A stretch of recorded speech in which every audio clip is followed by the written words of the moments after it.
Guys, tingnan natin yung seat compartment cover na nabili ko dito sa TikTok. Ayan siya, oh. 'Di ba ang ganda? Ayan, unboxing tayo. Kasya siya sa sa Honda PCX 160 at saka sa EDB 160. Ayan siya, guys. Oh, ang ganda niya, guys. Ang tibay, leader siya, guys. Leader siya. Ayan, seat cover. Meron na siyang mga sariling adhesive para idikit na lang natin doon sa motor natin. Ayan, oh. Tas meron pa siyang ayun diyan sa gilid meron siyang compartment na pwede nating lagyan ng mga papel, yung mga ORCR. Ayan o, nilagay na ni Habibi. Ayan.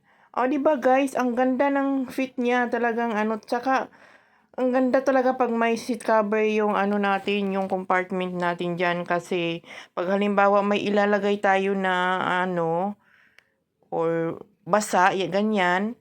So, pwedeng tanggalin na lang natin yung cover at yun na lang yung ating hugasan. O, di ba ang ganda?